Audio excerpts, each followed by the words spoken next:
Life Code épisode 577. Aujourd'hui, je vous partage 8 étapes pour retrouver son vrai soi. Bienvenue à Life Code, le podcast par excellence pour les gens qui refusent le statu quo et qui aspirent à une vie extraordinaire à tous les niveaux. À chaque épisode, je vous présente une personne inspirante, un concept, un rituel ou une stratégie pour vous aider à créer, exécuter et à réaliser votre propre définition d'une vie exceptionnelle selon vos valeurs et votre propre code. Mon nom est Dr. Charles Leroux et ça commence maintenant. Salut tout le monde, Dr. Charles Leroux ici, bienvenue à Life Code. Merci pour votre temps, merci pour votre présence, merci pour votre écoute et merci pour votre énergie.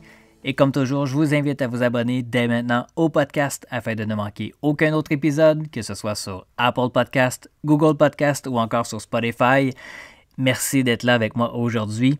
Aujourd'hui, je vais vous aider à retrouver la connexion avec vous-même. 8 étapes pour retrouver la connexion avec son vrai soi.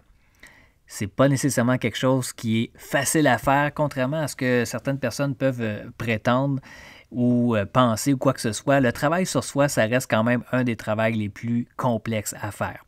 Mais ma mission avec Life Code, c'est d'essayer justement de vous simplifier les choses, de vulgariser les choses en même temps que je puisse partager comment est-ce que je réfléchis sur ma propre vie, quel genre de rituel est-ce que j'applique, en espérant que ça vous inspire. Et si c'est le cas, n'hésitez pas à me le faire savoir, que ce soit sur les médias sociaux, sur Facebook ou Instagram, @Dr. Charles Leroux, ou encore partager les épisodes sur vos médias sociaux également, en prenant bien soin de m'identifier à Dr. Charles Leroux, surtout si vous êtes sur vos stories, Facebook ou Instagram, et on va pouvoir continuer la conversation ensemble. Donc, la première étape pour retrouver la connexion avec son vrai soi, c'est de passer du temps seul. C'est vraiment la première étape. Parce qu'une des plus grandes causes de douleur et de souffrance dans le monde, c'est l'incapacité des êtres humains à passer du temps seul avec eux-mêmes. Les bonnes réponses sont à l'intérieur de vous. Et comment est-ce que vous pouvez connecter avec les bonnes réponses si vous êtes constamment entouré de distractions, entouré de bruit et de personnes extérieures à vous? La solitude, c'est ce qui vraiment va vous permettre de vous couper des influences extérieures et vous permettre d'être 100% avec vous-même. Donc, de vous concentrer sur vos pensées, sur vos besoins, sur vos désirs, sur ce que vous voulez accomplir pour le reste de votre vie. Donc, de passer du temps seul avec vous-même chaque jour pour réfléchir. C'est essentiel. La deuxième étape, c'est de faire du ménage dans ses pensées. C'est prouvé qu'on a à peu près 50 000 pensées à chaque jour. 90 à 95% de ces pensées-là, ce sont les mêmes que la veille. Est-ce que vos pensées sont majoritairement positives ou négatives? Est-ce que vos pensées sont majoritairement orientées vers l'amour ou la peur? Est-ce que vous êtes plus orienté sur le passé, le présent ou le futur? Et comment faire pour le savoir si vous ne passez pas de temps à les observer ou à conscientiser vos pensées? Donc, c'est super important d'en prendre conscience, sinon vos pensées vous contrôlent plutôt que vous contrôlez vos pensées. Et penser, c'est un choix.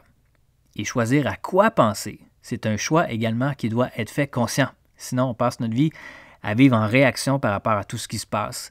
Et ce sont également nos émotions qui peuvent prendre le dessus. Et finalement, on vit sur le pilote automatique, à courir comme un hamster dans sa roue, qui court, mais qui n'arrive nulle part. Donc, comment est-ce qu'on fait pour prendre conscience de nos pensées? Encore une fois, c'est de développer certains rituels, comme par exemple écrire dans un journal. Ça pourrait être dessiner, ça peut être de parler avec une autre personne. Ça nous permet à ce moment-là de prendre conscience de nos pensées et nous donne l'opportunité également de les rationaliser, de les reformuler si nécessaire. Et ça nous aide également à mieux les comprendre. Si vous voulez avoir plus d'informations sur les rituels comme écrire dans un journal, comment mieux penser quoi que ce soit, je vous invite à regarder sur votre plateforme de podcast tous les épisodes de Life Code. Parmi tous les épisodes qui ont déjà été enregistrés, vous en retrouverez certainement qui vont pouvoir vous donner plus d'informations, plus d'inspiration sur ce sujet-là. Mais prendre le temps de conscientiser ses pensées et de les reformuler pour que ça soit plus positif, plus inspirant également, ça c'est un travail qui peut être super efficace et essentiel à faire également. La troisième étape, c'est de prendre le temps de prioriser ses besoins. Donc, d'être à la source de ce que vous avez besoin finalement. Tout le monde a ses propres désirs, ses propres besoins, mais vous, de quoi est-ce que vous avez besoin pour être heureux? Donc, passez du temps à le définir et essayez de bâtir votre style de vie autour de vos 4 à 5 top priorités. Et tout le reste, ça serait de l'extra finalement. Mais vos priorités vont définir votre vie. Et si vous ne prenez pas le temps de définir vos priorités, fort probable alors que vous allez vivre votre vie en fonction des priorités des autres. Et quelle place est-ce que vous pensez avoir dans la vie des autres selon leurs priorités? Peut-être pas une place aussi importante ou pas nécessairement la place que vous aimeriez avoir. Donc, c'est vous qui devez être la source de la création que vous allez faire dans votre vie. 4e étape maintenant, c'est de penser à ce que vous voulez vraiment dans votre vie. À quelle fréquence est-ce que vous prenez le temps de penser à ce que vous voulez dans toutes les dimensions importantes de votre vie? Très peu de gens vont faire ça. Et après, les gens vont se plaindre qu'ils n'ont pas nécessairement ce qu'ils veulent dans la vie. Donc, non seulement c'est important de le faire, mais c'est important de le faire vous-même et non sous l'influence des autres personnes ou de ce qui est à l'extérieur de vous. Donc, c'est le temps, ça serait le temps, en fait, très judicieusement, surtout en ce moment, de commencer à ignorer les autres et de déterminer ce que vous voulez vraiment avoir dans toutes les dimensions de votre vie. Et ça, c'est le genre de travail que l'on fait dans nos programmes d'accompagnement, dans nos coachings, dans nos programmes de formation avec Life Code, Lynn et moi. On prend le temps d'aider les gens à définir les dimensions importantes avec Life Code. On en a 12 qui peuvent s'influencer les unes les autres et d'ignorer, de négliger consciemment ou inconsciemment l'une ou l'autre de ces dimensions-là. Ça peut avoir des résultats, des impacts négatifs sur les autres dimensions. Donc, évidemment, on a des dimensions personnelles, on a des dimensions relationnelles, des dimensions professionnelles. C'est important de bien les identifier et d'essayer vraiment de maximiser notre clarté autour de ce que l'on veut. Si vous êtes intéressé par ces programmes d'accompagnement-là ou si vous êtes simplement curieux, je vous invite à consulter les liens que je vais mettre en note de cet épisode ici. Vous allez pouvoir voir toutes les informations, entre autres par rapport à notre programme phare qui s'appelle Life Code Manifesto, qui vous permet de clarifier votre vision, de déverrouiller le code, votre code à vous, pour pouvoir avoir un impact significatif, manifester votre vie extraordinaire. Encore une fois, vous pourrez consulter les liens que je vais mettre en note de cet épisode-ci. 5e étape maintenant pour reprendre le contrôle, se retrouver soi-même. Eh bien, je l'ai dit, je viens tout juste de le mentionner, c'est de reprendre le contrôle, reprendre son vrai pouvoir finalement, d'être à la source, finalement, d'être responsable. C'est un grand mot que bien des gens cherchent à éviter parce qu'on aimerait ça que tout soit fait pour nous, que la vie nous soit servie sur un plateau d'argent. Eh bien, c'est pour ça que les gens vivent sur le pilote automatique. Ce qu'il faut se rappeler, c'est que vous êtes en charge de votre vie. Personne d'autre. Vous êtes responsable de vos pensées, de vos paroles, de vos actions et des conséquences de tout ce qui en découle. Donc, au lieu de chercher la validation extérieure chez les autres, recherchez plutôt la validation à l'intérieur de vous. De reprendre votre propre pouvoir. 6e étape maintenant, c'est d'expérimenter, d'explorer, d'identifier ses frontières, ses limites. Et pour ça, on a besoin de tuer la routine. Parce que la routine, c'est ce qui tue les gens. Et pas nécessairement d'un coup, immédiatement, mais à petite dose. Et c'est ce qui fait que la grande majorité des gens sont en vie, mais ne sont pas nécessairement vivants. Ils n'expriment pas pleinement la vie. Donc la routine, c'est ce qui empêche les gens de trouver leur passion. Et comment faire pour trouver sa passion? Alors, ce serait d'essayer des nouvelles choses, de se challenger, d'accueillir le changement. Et c'est ce qui va vous permettre aussi de vous découvrir vous-même, apprendre à se connaître, à se reconnaître également. La 7e étape pour se retrouver soi-même, c'est d'enlever les influences négatives de sa vie ou de les éliminer le plus possible.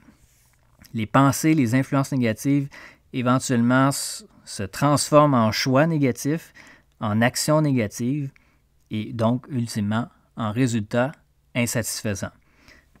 Ce qui est important, donc, pour ce point-là ici, c'est d'identifier et d'enlever les distractions de sa vie.